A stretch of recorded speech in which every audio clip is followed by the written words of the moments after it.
Thunder rumbled across the darkened sky, its deafening roar reverberating through the quiet town of Milbrook, Massachusetts. The wind howled. Officer Sarah Jenkins was called to respond to a chilling 911 report. The dilapidated Victorian house at 1247 Maple Street stood alone against the storm's fury. Please comment below and let us know where you are listening to this video. And if you have any dog stories of your own, feel free to share them with everyone. As she navigated the slick streets, her flashlight beam cut through the driving rain, revealing a basement entrance hidden behind a tangle of overgrown ivy. Sarah's instinct screamed that something was wrong. As she stepped closer, a sound above the storm caught her attention, a soft, rhythmic purring, interrupted by faint, weak whimpers. The hairs on the back of her neck stood on end. Inside the basement, Sarah found herself standing frozen at the entrance. Her flashlight trembled in her hand as she took in the scene before her.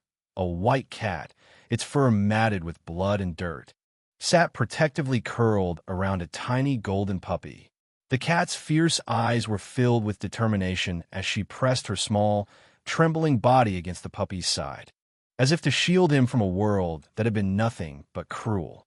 The puppy, barely visible beneath the cat's embrace, released faint whimpers, his body shivering in fear. Yet, what caught Sarah's breath and made her blood run cold was what she saw in the corner. A video camera, its red light still blinking. It pointed directly at a table covered in blood-stained tools, each one more sinister than the last. A wave of nausea swept over Sarah as the full weight of the situation sank in. She quickly radioed for backup, her voice strained. "I need animal control and a crime scene unit at 1247 Maple. Send Detective Thompson. He needs to see this." The Sunnydale Animal Shelter, located just outside of Milbrook, had stood for over 3 decades. Its aging brick walls held countless stories of rescue, loss, and recovery. David Thompson, the shelter's manager for the past 15 years, was known for his unwavering dedication to the animals in his care. At 58, his salt and pepper beard and kind eyes reflected years of both heartbreak and triumph. On that fateful morning, David arrived at the shelter earlier than usual. The weight of his responsibilities pressed heavily on his shoulders. The building's heating system was on the fritz. Medical supplies were running dangerously low, and the mounting bills threatened to swallow them whole. As he unlocked the door, the familiar chorus of barks and meows greeted him, though today, it felt like more of a burden than a comfort. Rebecca Martinez, the shelter's lead veterinarian, was already there.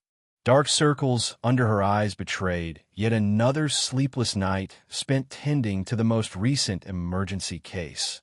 A retriever, found abandoned by the side of the road, barely clinging to life. "The retriever's finally eating," Rebecca reported, falling into step beside David as they began their morning rounds. "But we're almost out of antibiotics, and the pharmaceutical company's demanding payment before they'll send more supplies." David nodded grimly, his weathered hands clutching his coffee cup a little too tightly. The shelter's financial situation had grown increasingly precarious in recent months. Major donors had backed out during the economic downturn, and the city's budget cuts had slashed their municipal funding by 30%. Yet, the flood of animals in need of help never slowed. They paused outside the quarantine section of the shelter, where 2 of their most recent arrivals, Maxi, the golden puppy, and Millie, the white cat, were recovering from the unimaginable horrors of their past. Their story had already attracted media attention, with local newspapers calling it the basement horror. What troubled David most, however, wasn't just the abuse they had endured. It was the bond between the 2 animals. Something about their connection felt different. Rebecca peered through the bars of their kennel, watching as Millie gently groomed Maxi's trembling form. "I've never seen anything like it," she said softly. "It's as if she's appointed herself his guardian angel." David's heart ached as he watched the pair. Millie had taken the role of protector with such grace, and Maxi, though still fragile, had begun to trust again.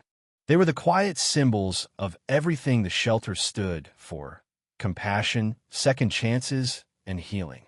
But what would become of them now? What would become of all the animals in the shelter? Later that morning, Sarah Jenkins stood in the shelter's reception area, engaged in a tense conversation with a woman in her 60s. Her name was Katherine Winchester, and she was demanding the immediate release of the white cat. "That cat was stolen from my estate 3 months ago," Mrs. Winchester said, her voice icy. "She's a purebred Persian, worth more than most people's cars.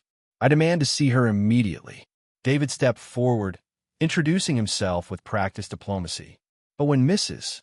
Winchester described her missing cat's distinctive markings, a cold feeling settled in David's stomach. Something about this situation felt wrong, far more complex than the simple case of a missing pet.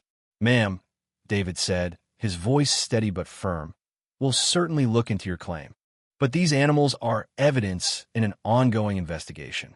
They're recovering from severe trauma. Any disruption to their routine could be detrimental to their healing." Mrs. Winchester's eyes narrowed with icy contempt.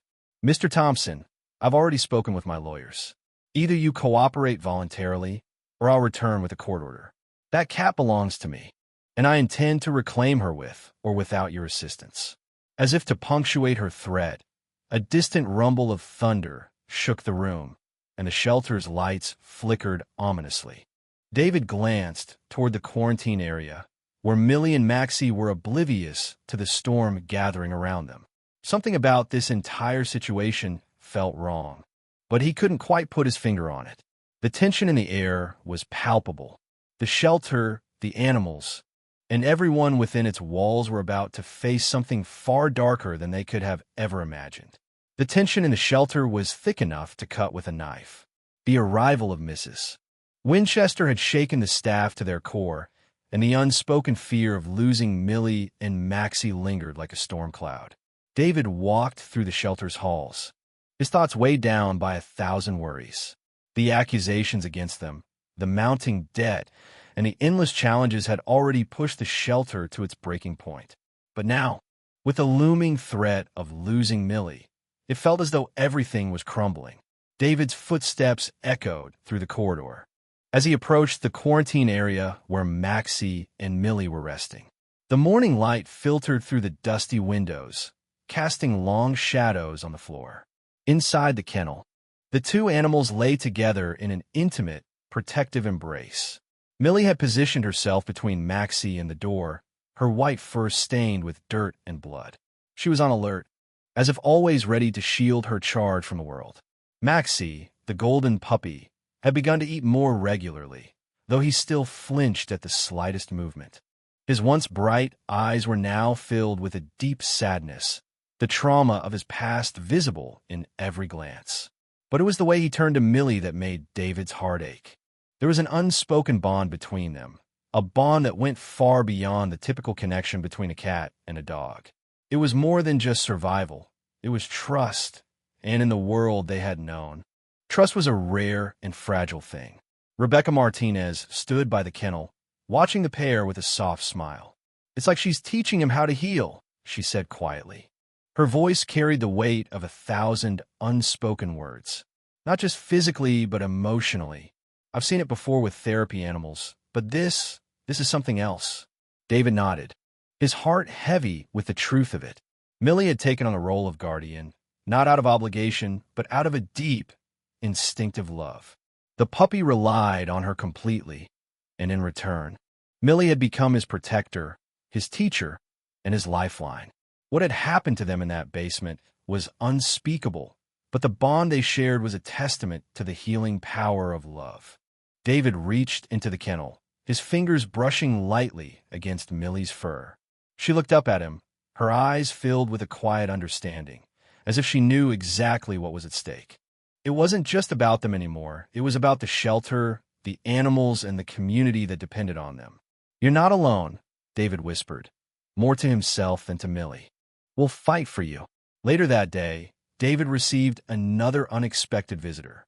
This time, it wasn't just Mrs. Winchester demanding answers. It was someone much closer to the heart of the matter. Ellen Parker, the woman who had brought Millie and Maxi to the shelter, arrived with a manila envelope clutched tightly in her hands. Her gray hair, framed her face, and the weight of what she was about to reveal was evident in her every movement. David motioned for her to sit, his heart pounding in his chest. He could see the fear in her eyes, the fear that something was about to break wide open. "What's going on, Ellen?" he asked gently. "You don't look well." Ellen sat down, her hands trembling as she placed the envelope on the table. She hesitated for a moment, gathering her strength before she spoke. "I haven't been entirely honest with you," she said quietly. "When I brought Maxi and Millie here, I told you I found them abandoned. That wasn't the whole truth." David leaned forward, his brow furrowed. The air between them seemed to grow thicker, charged with the weight of what was coming. "The man who hurt them," Ellen continued, her voice breaking, "he's my son, Michael." The words hit David like a punch to the gut. He had known Ellen for years, but this revelation shook him to his core.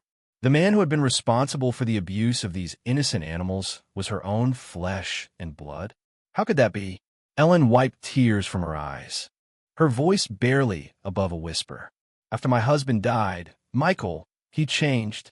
He became withdrawn, angry. I found disturbing things in his basement, but I was too afraid to confront him. Then one night I heard things. I heard him torturing animals. I couldn't do anything. But when I saw Millie and Maxi, I knew I had to act. I knew it was my only chance to save them." David sat in stunned silence, his mind reeling. He had always known that the world could be cruel, but this was beyond comprehension. To think that someone could be capable of such monstrous acts and still have a mother who cared enough to save them. It was both heartbreaking and redemptive at the same time. "Ellen, you did the right thing," David said softly. "But there's more, isn't there? I can see it in your eyes." Ellen's hands shook as she opened the envelope, revealing photographs and documents. "This is the truth," she said, her voice trembling. "These people, they're not just abusing animals. They're part of something bigger, something far darker. My son, he's connected to a network of people who treat animal abuse like it's a game, people who think they can get away with anything." David's heart sank as he looked at the photos. It was clear now that this was no longer just about animal cruelty. It was about a well-organized operation, a network of depravity that reached far beyond Milbrook. The implications were terrifying. Ellen paused, her gaze shifting toward the window, as if checking for unseen watchers. "Michael's been working with them for years," she continued. "But it's not just about the animals. It's about power. They want to control everything. And if they think we're a threat, they'll do whatever it takes to silence us." David's mind raced. He had suspected that there was more to this story than met the eye, but he hadn't known just how deep the darkness went. He glanced at the photographs once more, then back at Ellen, his resolve hardening. "We won't let them win," he said firmly. "We're going to expose this. You've already saved them, Ellen. Now we'll finish what you started." Ellen looked at him, her face lined with both sorrow and determination. "I just want to make sure they're safe. Millie, Maxi, everyone. They've been through so much already." David stood up and placed a reassuring hand on her shoulder. "They'll be safe," he promised. "We'll make sure of it." That evening, the shelter's lights flickered as a heavy storm rolled in, a reminder of the turmoil and uncertainty surrounding them. Outside, the world seemed on the edge of a cliff, teetering between the light of hope and the darkness of corruption. As David sat in his office, surrounded by piles of evidence and the looming threat of those who would stop at nothing to maintain their power, he couldn't help but think of Millie and Maxi. Despite everything, they had found each other. They had found something that neither cruelty nor fear could break, a bond forged in the darkest of times. David knew that the road ahead would be long, and the fight would be fierce. But he also knew one thing for sure. They would fight with everything they had. Because, in the end, it wasn't just about the shelter.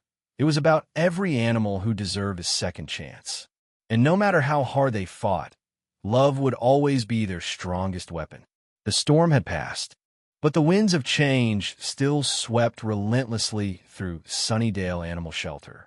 Outside, the sky was clear, but inside, the shelter was anything but calm. The weight of Ellen's revelation had settled heavily on David's shoulders, leaving him with a new, even more urgent mission, one that went beyond caring for animals and managing the shelter. He now had to protect the animals, including Millie and Maxi, from those who wanted to bury the truth. David spent the next few days in a haze, poring over documents and making calls, trying to piece together what had truly been going on behind the scenes. His heart ached every time he thought of Millie and Maxi. They had survived horrors that no animal should ever endure, and now their lives were in jeopardy once more. As he walked down the hall of the shelter, David found himself stopping in front of the quarantine room. Millie and Maxi were curled up together. The golden puppy nestled into the white cat's side, their bond stronger than ever. It was as though they understood what was at stake and had decided to fight together, not just for their own survival, but for the survival of the shelter itself. Rebecca Martinez, the shelter's lead veterinarian, stood nearby, her eyes locked on the pair. She smiled softly, her expression one of quiet admiration.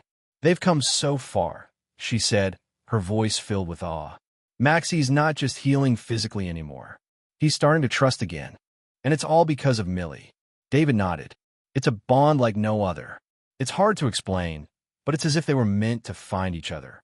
Rebecca glanced at him, concern etched on her face. "But what happens if Mrs. Winchester really is behind all this? If she's claiming Millie as her cat, the legal implications could tear everything apart." David didn't answer right away. He watched as Millie, with a gentleness he couldn't quite comprehend, licked Maxi's face, calming the anxious puppy with each rhythmic swipe of her tongue. It was a moment of peace in a world that had been nothing but chaos for far too long. But as much as David wanted to believe that everything would work out, he knew the truth was far more complicated. "We're running out of time," he said finally, his voice low and filled with determination. "We need to get ahead of this before it consumes everything we've built here. We can't let Millie and Maxi's story be twisted into something ugly." Rebecca's expression softened.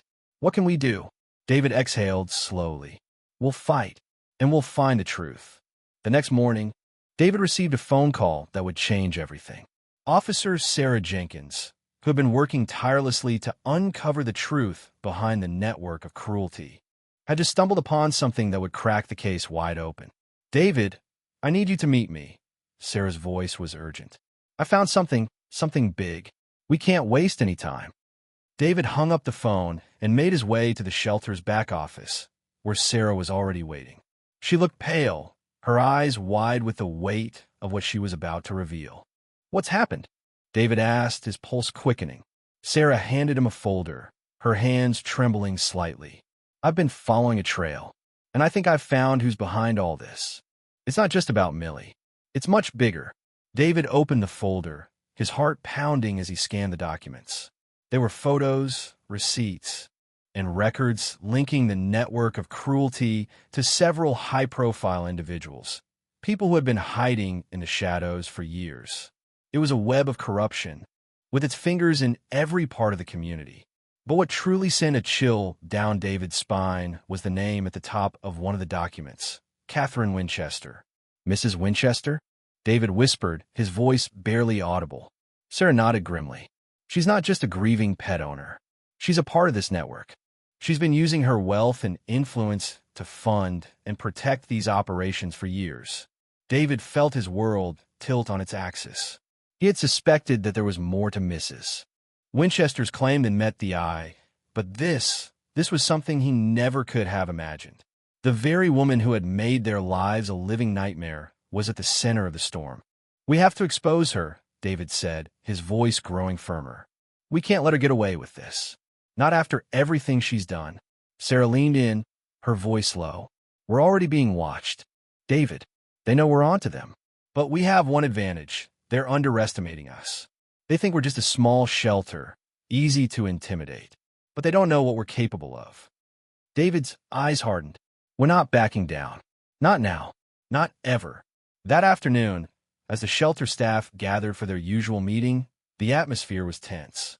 Everyone knew the stakes, and the pressure was starting to show. The mounting legal threats, the financial troubles, and the increasing threats from those who sought to destroy everything they had worked for were beginning to take their toll. David addressed the group, his voice steady despite the turmoil within him. I know this isn't easy. The situation is dire, but we have to keep moving forward. We have the truth on our side, and we can't let fear stop us.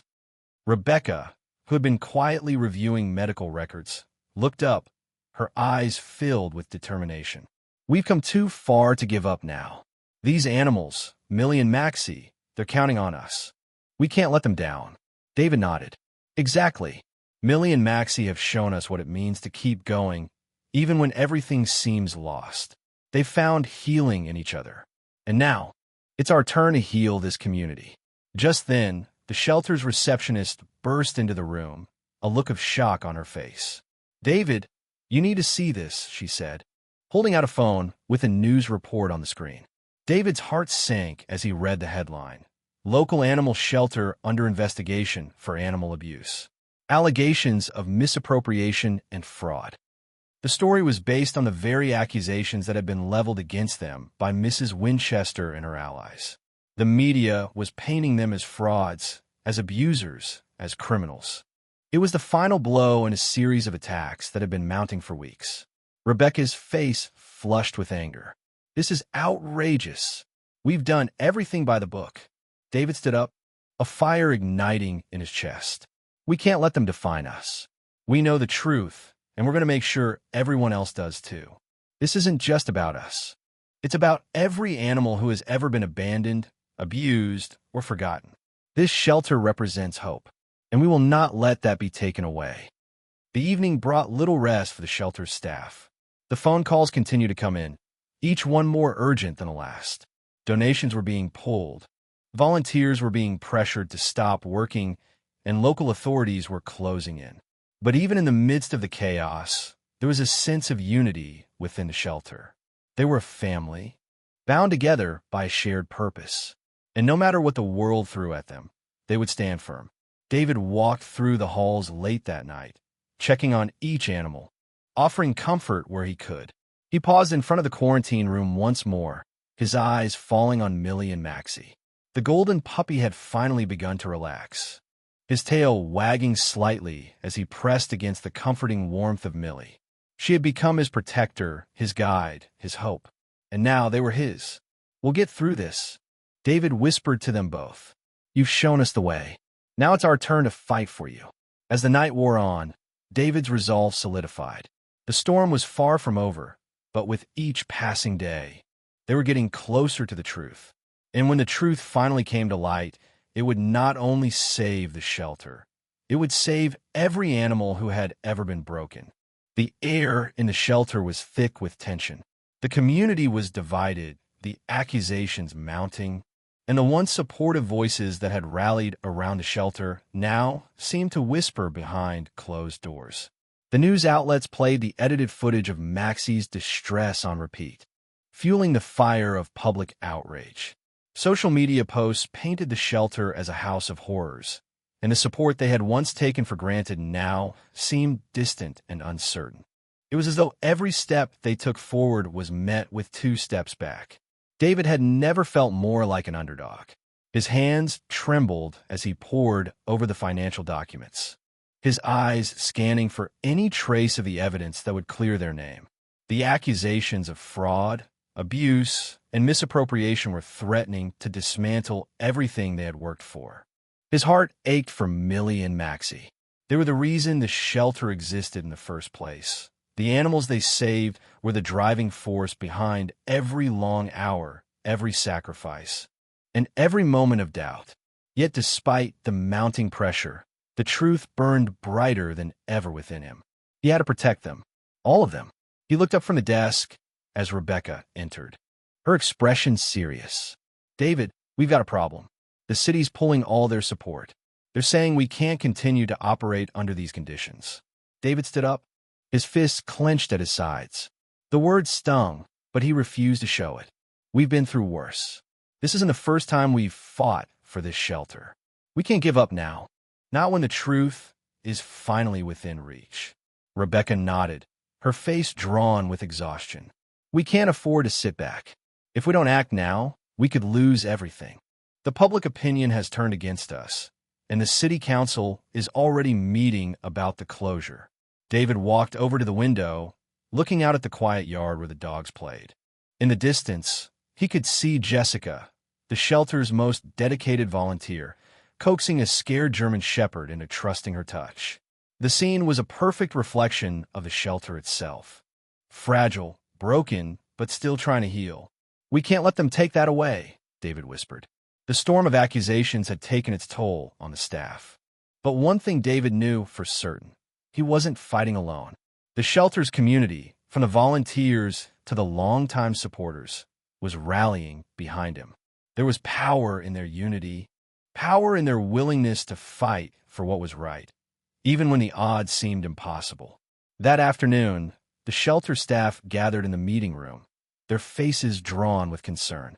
Jessica stood at the front, her phone in her hand, displaying the latest viral post about Maxi and Millie. The post had been shared thousands of times, each comment filled with empathy and outrage. People all over the country had been touched by the bond between the two animals. And for the first time in days, David felt a flicker of hope. "The community's on our side," Jessica said, her voice full of determination. "If we can show them what really happened, if we can prove that the charges against us are lies, then we'll have a chance." David paced the room, his mind racing. The media had twisted the narrative. They had turned Maxi's cries into a symbol of their supposed negligence. Yet the real story was one of survival, of resilience, of love. He needed to prove that. "We have the truth on our side," David said, his voice firm, "and we're going to make sure the world knows it. We can't let them keep us in the shadows. This shelter is a sanctuary, not just for animals, but for the people who need it." As he spoke, a fire ignited within the group.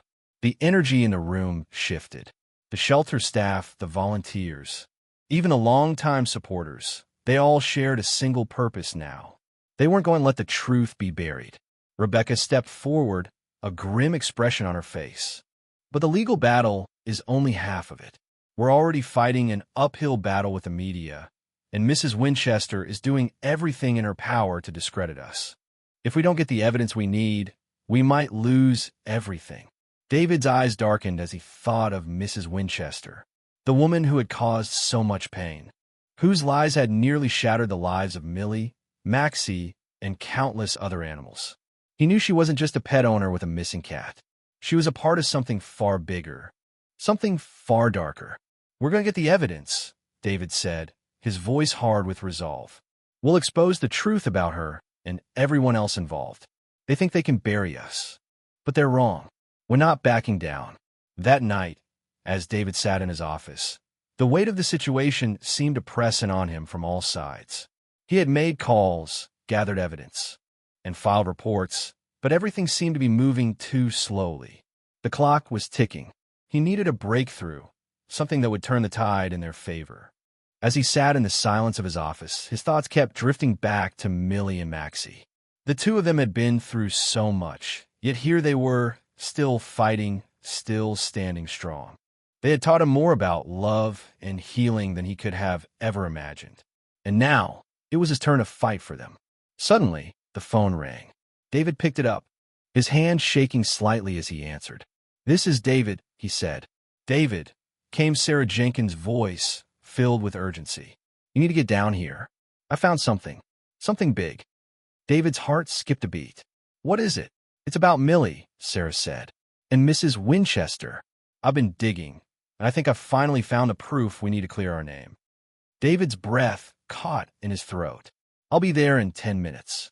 When David arrived at the police station, Sarah was waiting for him in the small conference room. She didn't waste time with pleasantries. "I found surveillance footage," she said, her voice steady but filled with tension. "It's from Mrs. Winchester's estate. It shows her meeting with Michael Parker, the man who abused Millie and Maxi. It proves they were working together." David's pulse quickened. This was the breakthrough they had been waiting for. Sarah played the footage on the small screen in front of them. It was grainy, but unmistakable. Mrs. Winchester was there, speaking to Michael, her voice low as she handed him an envelope. It was clear from the conversation that she had been involved in the abuse, that she had been using her wealth and influence to cover up the cruelty. David felt a surge of anger flood through him. This was it. The smoking gun. They had the evidence they needed to bring her down. "This is it," David said, his voice tight with emotion. "We can't let her get away with this. We expose her, and we expose everything." Sarah nodded. "But we need to act fast. The longer we wait, the more time they have to cover their tracks." David stood up, his resolve hardening. "We're going to bring this to the press. We're going to show them the truth. And we're going to make sure everyone knows what she's been hiding." As he walked out of the room, he felt the weight of the world on his shoulders. But for the first time in weeks, he also felt something else, a flicker of hope. The fight wasn't over yet, and as long as there was breath in his lungs, he wasn't giving up. That night, the shelter staff gathered once more. The media had arrived, cameras rolling, reporters asking questions. The tension was palpable. David stepped up to the microphone, his heart pounding, but his voice steady. "We have a story to tell," he began. "A story about love, about healing, and about the truth. Millie and Maxi are not just victims. They are survivors, and they have shown us that, no matter how dark the world gets, there's always light. We will not let their story be twisted into something ugly. We will not let them be forgotten."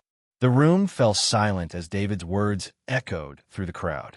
The community had rallied around them, and now they would fight together, side by side, for the animals who needed them most. David knew the road ahead would be difficult, but he also knew one thing for sure: they were not fighting alone. The truth would come out, and they would win this battle. David sat alone in his office, staring at the documents spread out before him, financial records, photos, and evidence gathered over the past weeks. Each piece of paper felt like another weight pressing down on him, but he knew it had to be done. It wasn't just about the shelter anymore. It was about something far bigger: the fight for truth, for justice, and for the future of every animal who needed a safe place to heal. The storm clouds had parted for now, but the air still felt heavy with anticipation. Outside the windows, David could see the familiar sight of volunteers walking dogs through the yard. For a moment, it felt like nothing had changed. But everything had changed. The shelter was no longer just a place of rescue. It had become a battleground. He stood up, glancing over at Millie and Maxi's kennel. The puppy was resting, his body still tense from the trauma he had endured. Millie lay beside him, her paw draped protectively across his back. It was the same scene he had witnessed countless times, but now, it felt like a symbol of everything they were fighting for. "We've come this far," David whispered to them both. "And we're not stopping now." The plan was in motion. Sarah Jenkins had spent the past few days tracking down every lead, compiling evidence, and preparing for the press conference. The community had rallied behind them. But the real test was yet to come. Mrs. Winchester and her network were powerful, and they would stop at nothing to silence the truth. But David had one advantage. He had the truth on his side. As the day of the press conference approached, David stood before a crowd of reporters, cameras flashing and microphones pointed in his direction. The tension was palpable, but he felt a sense of calm settle over him. This was his moment. It wasn't just about defending the shelter. It was about exposing the people who had caused so much pain and showing the world what true compassion looked like. The room quieted as David stepped forward to the podium, his heart pounding, but his voice steady. He looked out at the sea of reporters, the weight of the moment pressing down on him.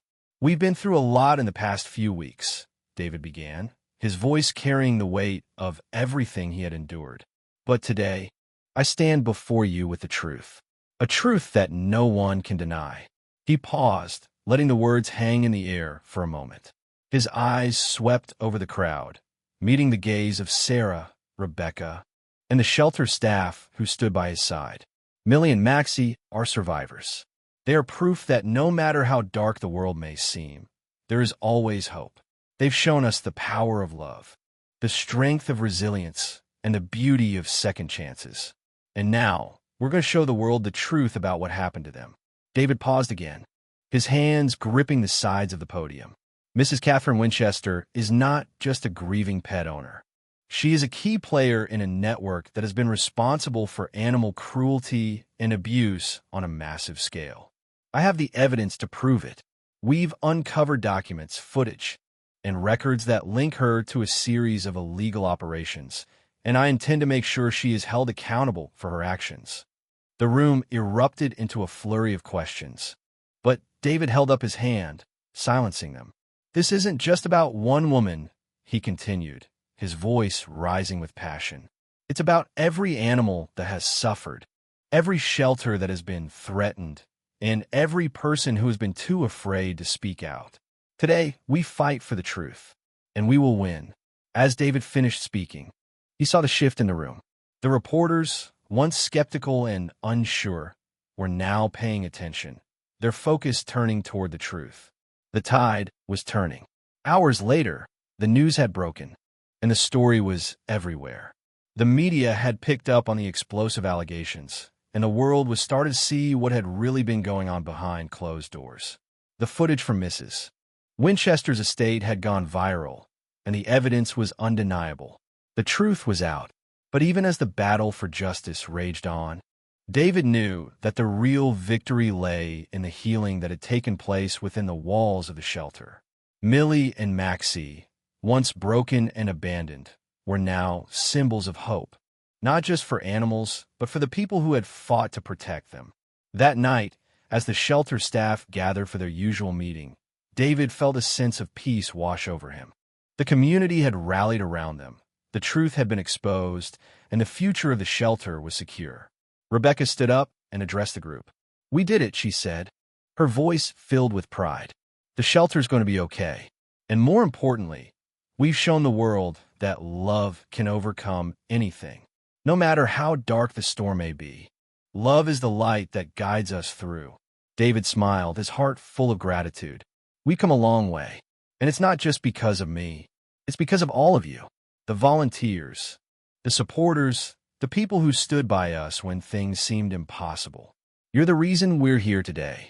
Just then, a soft purring filled the room, and David turned to see Millie curled up on her favorite cushion, her protective gaze fixed on Maxi. The puppy, now fully recovered, lay beside her, his body relaxed and at ease. David walked over and knelt down beside them. "You've taught us all a lesson," he said, his voice soft. "You've shown us that even in the face of unimaginable hardship, there is always room for love. And love is what will carry us forward." As he sat there with Millie and Maxi by his side, David felt a profound sense of gratitude. The battle had been long and hard, but in the end, love had won. The shelter would continue, stronger than ever, and its message would echo far beyond its walls. No animal, no life, was ever beyond redemption. The next morning, the community gathered at the shelter for the groundbreaking ceremony. The air was filled with hope and excitement as people from all walks of life came together to celebrate the future of the shelter. Local business owners, volunteers, and supporters stood side by side, their voices united in their commitment to the animals they loved. David stood at the front of the crowd, his eyes scanning the faces of the people who had made this day possible. As the first shovel hit the ground, he looked out at Millie and Maxi, who were playing together in the yard, their bond as strong as ever. It was a symbol of everything they had fought for. "This shelter," David said, his voice thick with emotion, "is more than just a building. It's a place of healing, of second chances, and of love. It's a place where every animal can find hope, and that hope will never be extinguished." As the crowd cheered, David felt a sense of peace settle over him. The fight was over, and love had triumphed. In a world where cruelty and injustice can seem overwhelming, the story of Millie and Maxi is a testament to the power of love and resilience. Despite the unimaginable horrors they endured, they found each other and formed a bond that transcended their trauma. Their story is a reminder that healing is always possible, even in the darkest of circumstances. It's about standing up for what's right, fighting for the vulnerable, and believing that love is the most powerful force in the world. What do you think about the story? How does it resonate with you? I'd love to hear your thoughts in the comments. If you enjoyed this story, don't forget to subscribe to the HeartForce channel for more inspiring stories of love, healing, and hope.